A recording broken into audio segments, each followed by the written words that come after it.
옆에 계신 분들과 이렇게 인사하기를 원합니다. 우리가 주님의 자녀입니다. 우리가 주님의 자녀입니다. 우리가 주님의 자녀입니다. 오늘은 디도서 1장의 본문을 통하여서 그레데에 남겨진 그레데의 사람이라는 제목으로 말씀을 함께 나누려고 합니다. 우리는 주님의 자녀입니다. 방금 우리가 서로 인사한 것처럼 우리의 아버지는 하나님이십니다. 그리고 모든 자녀는 부모님을 닮기 마련이라고 믿습니다. 그래서 우리는 다 하나님을 닮은 사람들입니다. 그래서 이제 옆에 있는 분들과 또 이렇게 인사를 해주셨으면 좋겠는데요. 하나님 닮으셨습니다. 함께 인사해 주십시오. 하나님 닮으셨습니다. 하나님 닮으셨습니다. 이 세상 그 무엇보다도 아름답고 위대하신 하나님을 닮으신 우리 영신교회 교인 여러분을 진심으로 축복합니다. 크레타인의 역설이라는 말이 있습니다. 이게 기원전 6세기 때에 에피메니데스라는 철학자가 했던 말인데요. 이 철학자는 크레타라는 섬, 지중해의 한 가운데에 있는 크레타라는 섬 출신 사람이었는데 자신이 그 섬 출신임에도 불구하고 이런 말을 남겼습니다. 모든 크레타 섬 사람들은 거짓말쟁이이다. 그런데 이 말을 한 본인도 크레타 섬 사람이었습니다. 그러다 보니 사람들이 말하길 저 사람이 크레타 섬 사람들은 다 거짓말이라고 했는데 본인도 그 섬 출신이네. 그럼 방금 한 그 말은 거짓말 아니야? 나는 거짓말쟁이입니다 라고 얘기를 했다면 그 사람은 거짓말쟁이일까요? 거짓말쟁이가 아닐까요? 만약 그 사람이 거짓말쟁이였다면 거짓말쟁이입니다라고 얘기한 말 자체가 거짓말이 되어서 진실만을 말하는 사람이었겠죠. 그럼 자신이 거짓말쟁이라고 말한 게 진실이 되어버립니다. 그 사람이 거짓말쟁이라고 말한 것이 진실이었다면 그 사람은 또 거짓말쟁이가 되었겠죠. 그래서 이와 같은 역설, 본인이 말한 말 때문에 본인이 어느 쪽도 아니게 되어버리는 역설을 이 크레타인의 역설이라고 하는데요. 이 말을 했던 기원전 6세기의 철학자 에피메니데스는 아마 자신의 출신인 그 크레타 섬을 굉장히 싫어했던 모양입니다. 오늘 우리가 읽고 있는 개역개정 성경에는 이 크레타 섬이 그레데라는 이름으로 번역이 되어 있습니다. 디도서 1장 오늘의 본문 이후의 절인 12절과 13절에는요 이렇게 적혀 있습니다. 그레데인 중에 어떤 선지자가 말하되 그레데인들은 항상 거짓말쟁이이며 악한 짐승이며 배만 위하는 게으름뱅이라 하니 이 증언이 참되도다. 그러므로 내가 그들을 엄히 꾸짖으라. 이는 그들로 하여금 믿음을 온전하게 하고. 이 말을 바울이 남기던 때에는 예수님께서 이제 막 이 땅에서의 모든 사역을 마치셨던 1세기이죠. 즉 600년 전에 이 에피메니데스라는 철학자가 했던 말을 오늘 이 본문에서 바울이 인용을 한 것인데요. 대체 왜 바울은 이 글을 인용했던 것일까요? 우리가 다들 잘 알고 있다시피 바울은 한 지역교회만 섬기는 목회자가 아니었습니다. 오히려 많은 지역을 대륙을 넘나들면서 돌아다니며 그곳에 있는 사람들을 전도하고 선교하고 교회를 세우면서 다니던 사람이었습니다. 즉 아주 넓은 범위에 하나님의 나라와 그 교회를 세우기 위해 노력하고 확장시키는 데에 최선을 다했던 사람이라는 뜻이죠.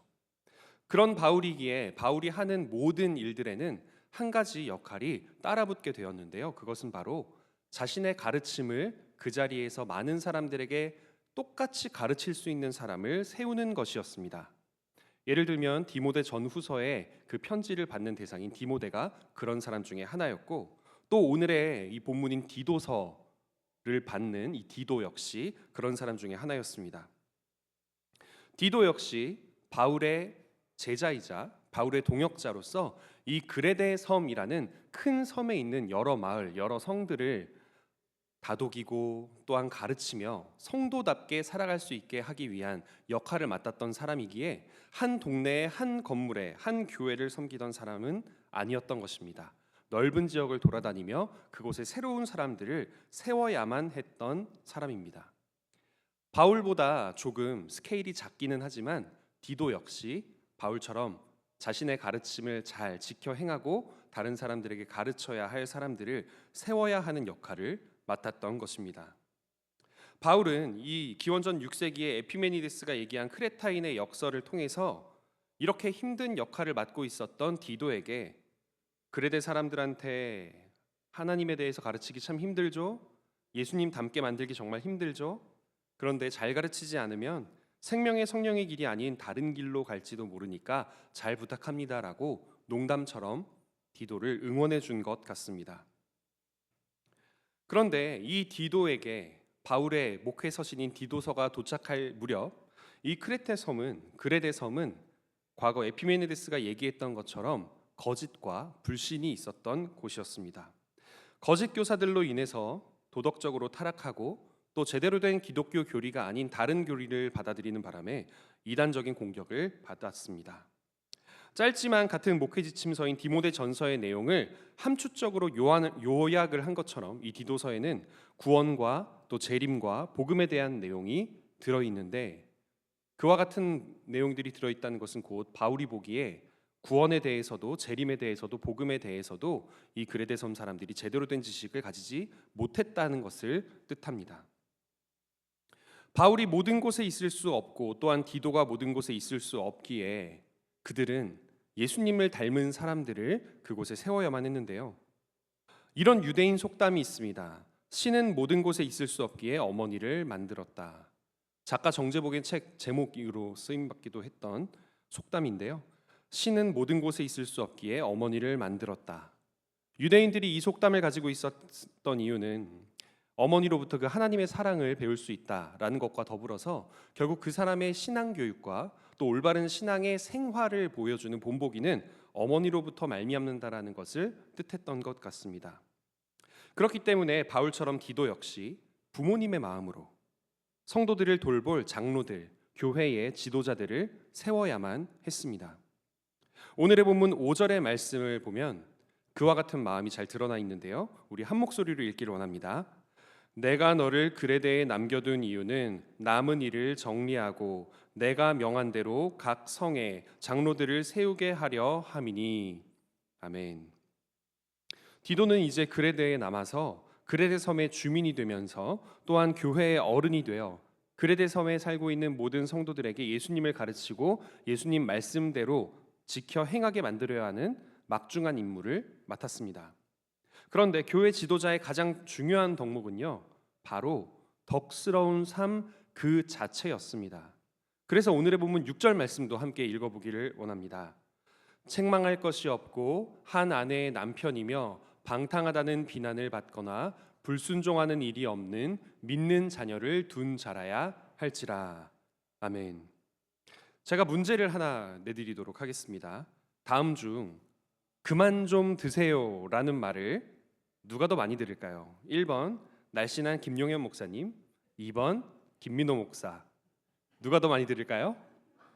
압도적으로 제가 더 많이 듣겠죠. 그만 좀 드세요. 90kg 넘으셨다면서요. 그만 좀 드세요. 세 자릿수 되면 안 돼요. 그만 좀 드세요. 어떤 행동을 지시당한다는 건요, 곧 안 좋은 현상이 있었다는 것의 반증입니다.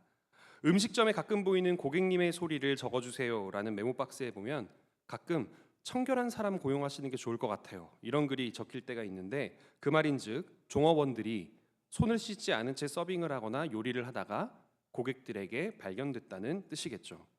그래서 6절 말씀처럼 책망할 것이 없고 한 아내의 남편이며 라는 말이 있다는 것은요, 교회의 그 당시 그레데 섬 교회의 리더들 중 많은 이들이 아내를 열어두고 있었다라는 것에 대한 반증이기도 합니다.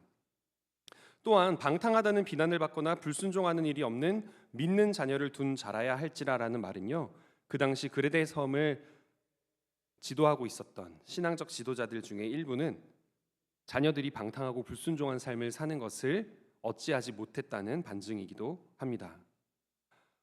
저는 이 글을 읽으면서 또 묵상을 하면서 마음속이 한켠으로는 참 무거워졌습니다. 아이들 3명을 신앙으로 잘 교육을 해야 되는데 이 아이들에게 나는 과연 신앙 교육을 잘 하고 있을까? 그리고 무엇보다도 중요한, 이 아이들은 부모님을 닮을 텐데 우리가 인사했던 것처럼 하나님이신 우리의 아버지 하나님을 닮게 만들려면 내가 그 하나님을 먼저 닮아야 할 텐데 과연 나는 아이들 앞에서 아버지 하나님을 닮은 자녀의 모습으로 살아가고 있나? 라는 묵상을 하면서 마음 한켠이 답답해졌습니다. 무엇에 대한 반증일까요? 그러지 못했다는 성령님의 책망이 와닿았던 반증입니다. 이어서 7절에서는 또 이렇게 이야기를 합니다. 감독은 하나님의 청지기로서 책망할 것이 없고 제 고집대로 하지 아니하며 급히 분내지 아니하며 술을 즐기지 아니하며 구타하지 아니하며 더러운 이득을 탐하지 아니하며. 아멘. 이와 같은 사람들이 필요하다라고 했던 건 곧 이와 같은 사람들이 없었다라는 것을 뜻하는 말이죠. 종교개혁자 장깔뱅 등 많은 신학자들은요, 디도서에 나오는 이 프리스비테로스 장로라는 말과 또 에피스코폰이라는 이 감독이라는 말이 사실 같은 의미다라고 받아들입니다. 즉 남들에게 하나님에 대해서 가르치고 그들을 지도하면서 이끌어줄 수 있는 교회의 지도자를 장로 또는 감독이라고 똑같이 이야기를 했다라고 본 거죠. 여기에서 대한예수교 장로회, 우리 교단이죠, 의 장로와 또 대한예수교 감리회의 감독이라는 명칭이 비롯되기도 했습니다. 모두가 교회를 앞장서서 섬기고 또 모범이 되는 사람, 교회의 성도들을 잘 가르치고 이끌 수 있도록 세워진 사람이라는 뜻입니다. 그런데 아까 6절의 말씀과 마찬가지로 그레데 섬의 성도들 중 교회의 리더들이라는 사람들 가운데 7절에 나열되어 있는 안 좋은 행동들을 했던 사람들이 있었기에 7절에서도 하지 말아야 할지니라라는 말이 반복된 것입니다. 첫 번째로 하나님의 청지기 정신, 즉 나는 하나님의 종이다, 나는 그저 종일 뿐이고 교회의 주인은 하나님이시다라는 정신이 결여되어 있는 교회 지도자들이 그레데 섬에 있었다는 것입니다. 고집이 세다는 것은 곧 자신이 교회의 우두머리인 줄로 착각하고 모든 일들을 자기 멋대로 하려고 했던 것입니다. 다른 이들의 조언도 의견도 구하지 않은 채 말입니다. 사실 교회의 리더들은 가장 열심히 섬기는 가장 뛰어난 종인데 말입니다. 또한 두 번째로 급히 분내고 술을 즐기고 구타하는 것, 이것은 모두 폭력적이고 다혈질인 성격을 가지고 있었음을 뜻합니다. 참 안타깝게도 그 당시 그레데 섬에 이 기독교 교회의 지도자들이 이러한 다혈질적 성향을 가지고 있었던 것 같습니다. 그런데 그와 같은 모습은 결코 예수님을 닮은 것도 아니고 다음 세대에게 예수님 닮은 모습을 보여줄 수 있는 본보기의 모습도 아니죠. 교회의 리더들은 부정적인 감정을 쉽게 드러내서는 안 됩니다. 자신의 모습을 보고 배울 많은 성도들이 있기 때문에 더욱 그러합니다. 항상 침착하고 생각이 깊고 사리 분별을 한 뒤에 점잖게 행동을 해야만 합니다. 그렇지 못한 교회의 리더들이 그레데 섬에 많았다는 것은요, 곧 바울이 생각하기에 아쉽지만 안타깝지만 교회를 이루는 모든 성도들과 그들이 뽑은 지도자들이 모두 예수님을 그다지 닮지 못했었다라는 것을 의미하는 말입니다. 아까 우리가 들었던 유대인 속담, 신은 모든 곳에 있을 수 없기에 어머니를 만들었다라는 말과 비슷하게 하나님께서는 자신의 통치를 이 땅에 이루기 위해 누구를 만드셨나요? 바로 우리입니다. 자신의 형상으로 사람을 만들어서, 여러분을 만들어서 뒤에서 쉬시며 사람들이 어떻게 동물들의 이름을 짓고 그것들을 통치하고 이 세상을 다스리는지를 지켜보셨습니다. 그런데 교회의 리더들이 하나님의 형상, 삼위일체 하나님이신 예수님과 성령님의 모습에서 많이 벗어나 있다면 그들의 지도력이 닿는 모든 곳에서 하나님의 뜻과는 다른 방향이 일어나게 될 것이고 성도들은 잘못된 길로 갈 것이고 바울이 세운 교회는 예수님의 기쁨이 아니라 예수님의 가장 아픈 손가락, 슬픔이 되겠죠. 그래서 바울은 디도에게 예수님을 닮은 사람을 지도자로 세워서 사람들이 그 사람을 보고 예수님을 닮게 하라는 말을 한 것입니다. 그러면서 아주 구체적으로 그레데 섬 사람들이 갖추지 못했던 덕목들을 나열한 것입니다. 예수님을 닮은 사람을 통해 직접 예수님을 닮은 말과 예수님을 닮은 행동과 예수님을 닮은 생각과 삶을 경험하게 해주어야 한다는 것, 그 경험의 매개체가 되어야 한다는 것, 예수님의 삶의 가르침의 매개체가 되어야 한다는 것이 바로 그레데 섬에 가장 필요했던 교회 지도자들, 장로와 감독들이 갖춰야 할 덕목이었던 것이죠. 이어지는 8절에서는 또 이렇게 말씀을 하고 있습니다. 함께 읽어보겠습니다. 오직 나그네를 대접하며 선행을 좋아하며 신중하며 의로우며 거룩하며 절제하며. 아멘. 이 나그네를 대접하며 선행을 좋아한다 라는 말이 어떤 말일까에 대해서 생각을 해보면요, 우리가 선행을 해야 하는 대상은 누구입니까? 바로 사람들입니다. 그 중에서도 나그네는 누구입니까? 우리의 가족이나 이웃이나 친척이 아니라 우리와 멀리 떨어져 있었던 사람, 우리와 일면식도 없었던 사람, 그런데 지금 내 눈앞에 갑자기 나타난 사람입니다. 마태복음 22장 37에서 40절에서 예수님은 이런 식으로 가르치십니다. 내 마음을 다하고 목숨을 다하고 뜻을 다하여 너희 하나님을 사랑하라. 이것이 크고 첫째 되는 계명이다. 그리고 둘째는 그와 같으니 내 이웃을 내 자신같이 사랑하라. 이 두 계명이 온 율법의 강령이다라고 가르치십니다. 하나님 사랑과 이웃 사랑은 그와 같다라는 말처럼 같은 것입니다. 그래서 하나님을 사랑하면 하나님의 형상인 사람을 사랑하게 됩니다. 내가 사랑하는 하나님의 형상이 내 앞에 있는 나그네에게 있기 때문이죠. 하나님을 사랑하면 하나님의 작품인 사람을 사랑하게 됩니다. 내가 사랑하는 하나님의 손길이 그 뜻이 사람들에게 새겨져 있기 때문이죠. 하나님을 사랑하는 사람은 하나님께서 사랑스럽게 쳐다보고 있는 그 나그네를 사랑할 수 있게 됩니다. 그리고 하나님을 사랑하면 적어도 하나님의 형상을 발견하지 못하고 하나님의 뜻을 발견하지 못했다 해도 적어도 하나님께서 그러라고 하셨기 때문에라도 사람들을 사랑하게 됩니다. 그런데 그레데섬 성도들은 하나님을 사랑하지 못했던 듯 이웃들도 사랑하지 못했습니다. 그래서 나그네를 대접하지 못하고 선행을 하지 못했기에 바울은 그 섬에 나그네를 잘 대접하고 선행을 할 줄 아는 사람이 필요하다라고 조언을 했던 것입니다. 저는 전도사로 처음 사역을 시작하고 또 목사로서 사역을 시작한 지 이제 막 10년이 되었는데요. 이 짧은 10년 사이에도 교회의 경계선에서 잠깐 들어왔다가 나간 사람들을 굉장히 많이 겪었습니다.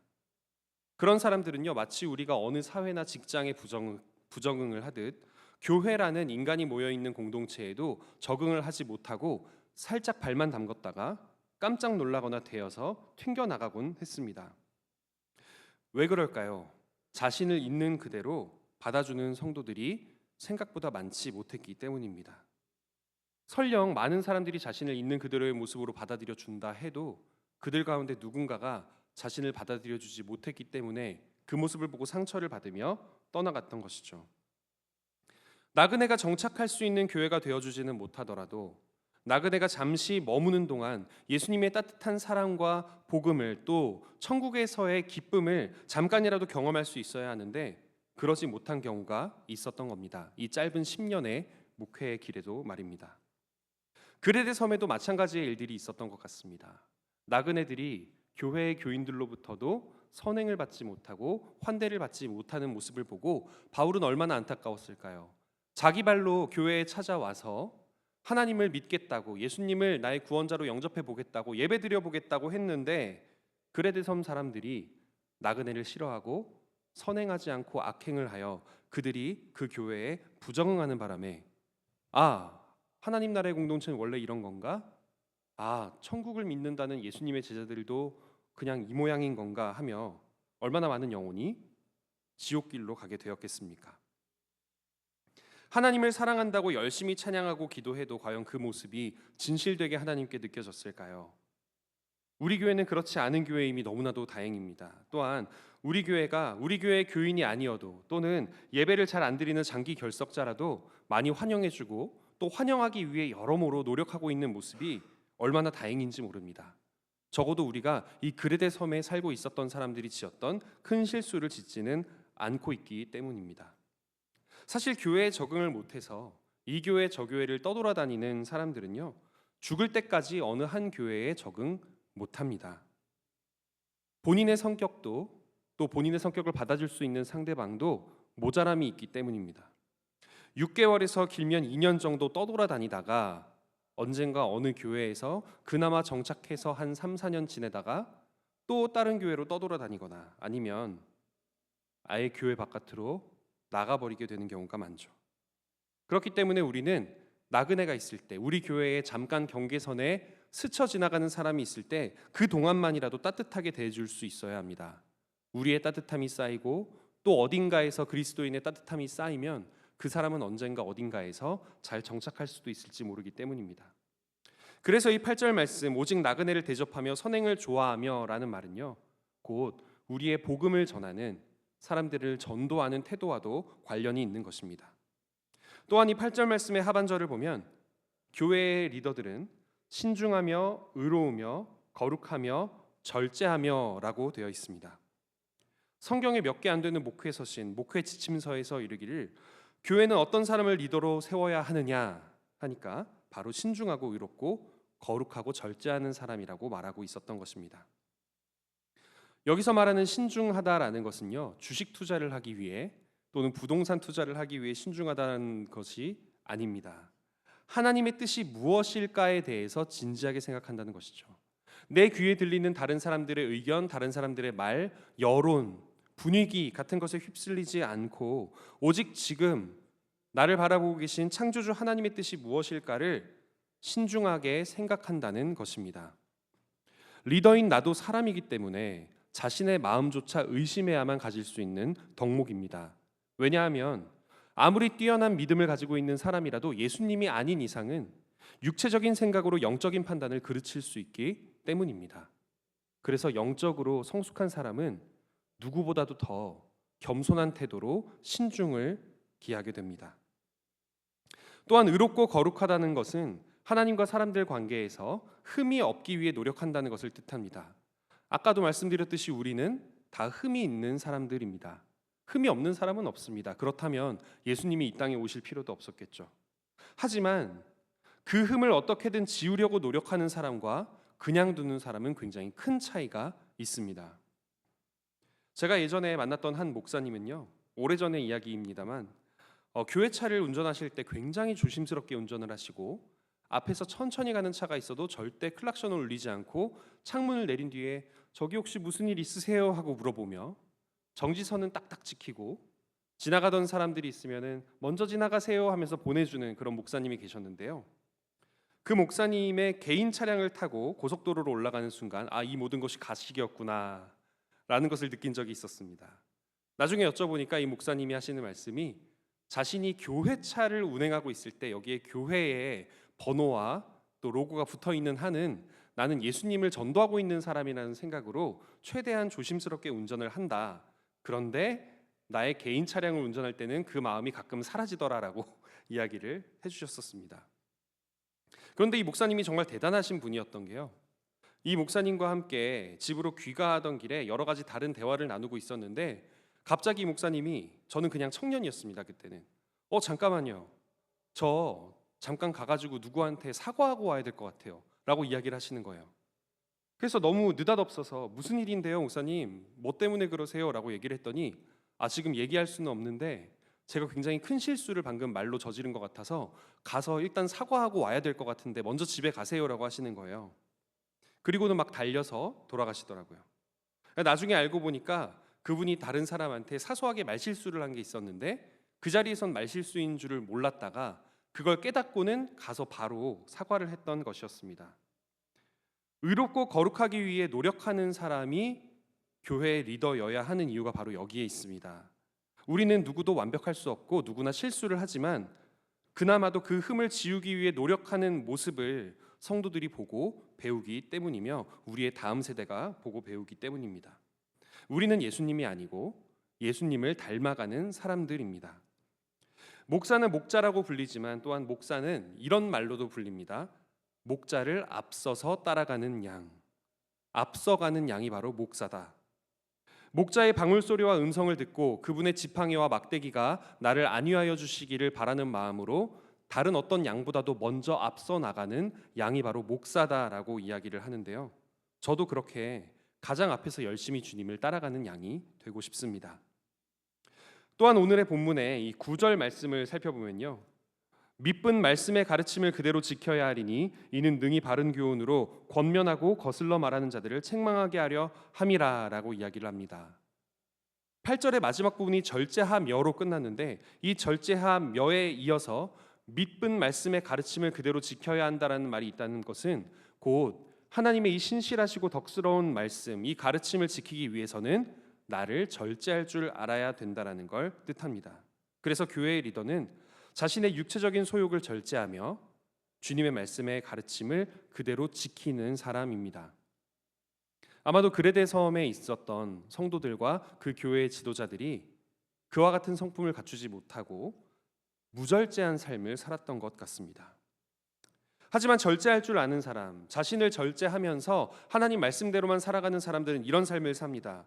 용서하기 싫은 사람이 있을 때 마태복음 18장 22절의 말씀인 너에게 잘못한 사람이 있으면 7번씩 70번이라도 용서하라는 말씀을 떠올리며 용서하기 싫은 자신의 마음을 절제하고 주님의 말씀대로 용서하는 사람이 신앙 공동체의 리더로 세움받은 사람이어야 합니다.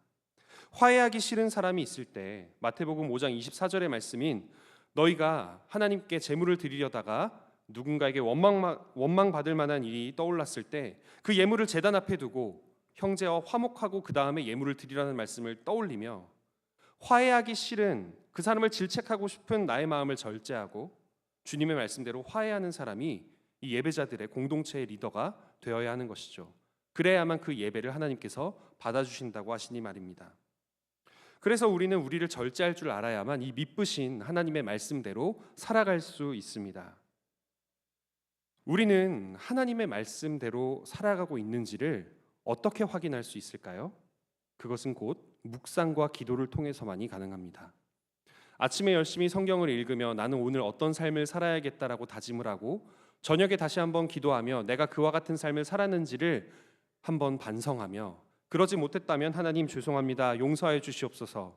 내일은 그렇게 살겠습니다. 라고 회개하고 다짐하는 삶을 반복하고 또 반복해야만 우리는 우리의 마음을 절제하고 주님 말씀대로 살아갈 수 있는 사람이 됩니다.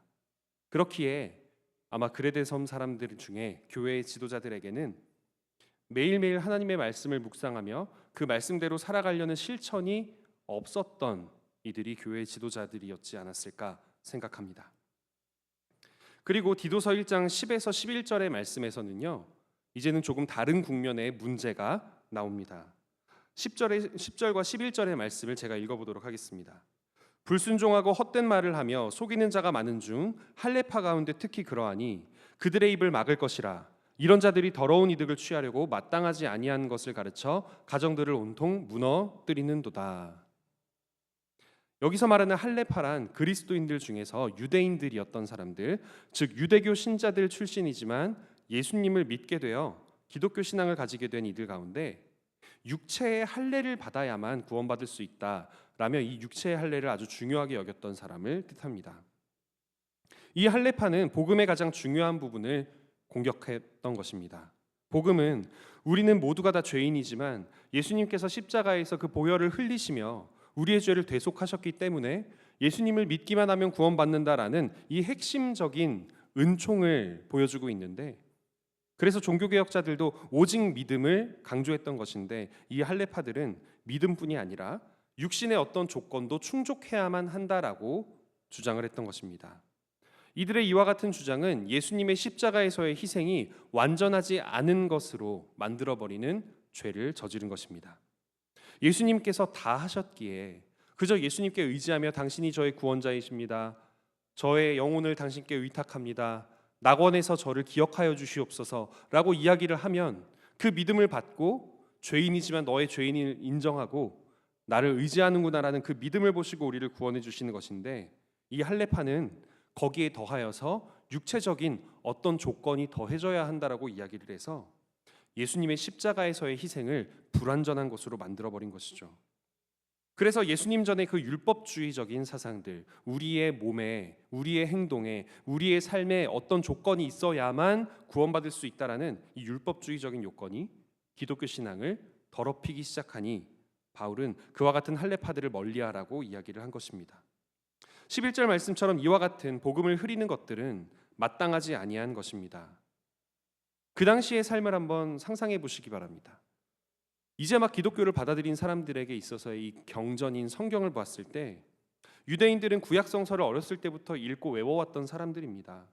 기독교 신앙 공동체에서도 이 구약 성서에 정통했었던 유대인 출신의 기독교인들은 얼마나 큰 영향력을 가질 수밖에 없었을까요? 사람들에게 구약 성서에서 나오는 예수님에 대한 예언들을 풀어서 해석해주며 가르쳐야 하는 역할을 그들이 갖고 있었을 겁니다. 그렇기에 그들이 가지고 있었던 큰 영향력은 그들이 가지고 있었던 잘못된 신앙관을 큰 영향력을 가지고 퍼뜨리게 만든 매개가 되었던 것입니다. 그리고 또한 이와 같은 행동들은 가정들을 무너뜨린다라고 적혀 있습니다. 가장 친밀해야 하고 가장 서로 동질적이어야 할 이들조차도 서로 반목하고 믿지 못하게 만드는 죄를 저질렀다는 것이죠. 우리는 어떤 것보다도 복음의 가치 위에 서 있을 수 있기를 원합니다. 우리는 어떤 것보다도 예수님께서 이미 이루신 그 십자가에서의 모든 희생을 있는 그대로 받아들이며 그것을 사람들에게 가르칠 수 있는 순수한 믿음을 가질 수 있기를 원합니다. 율법과 복음의 가장 큰 차이는 예수님께서 우리의 제사장이시며 예수님의 십자가에서의 희생이 우리의 제사이며 예수님 자신이 또한 우리의 제물이 되셨다는 사실에 있습니다. 이제 더 이상 우리가 어떤 제사장을, 어떤 제물을, 어떤 제사를 필요로 하지 않는데도 불구하고 그저 믿음으로 참여하면 되는 그 제사에 다른 어떤 조건을 붙이는 이들이 있다면 우리는 반드시 그것을 경계해야 할 것입니다. 오늘의 말씀을 살펴보았을 때 바울은 분명히 오늘 본문 말씀처럼 살기 위해 노력했을 것이라고 저는 믿습니다.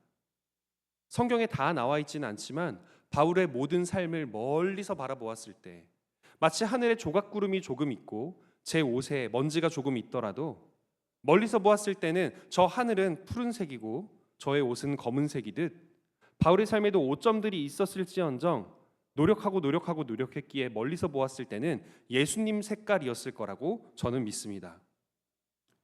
제 머리는 어떤 색인가요?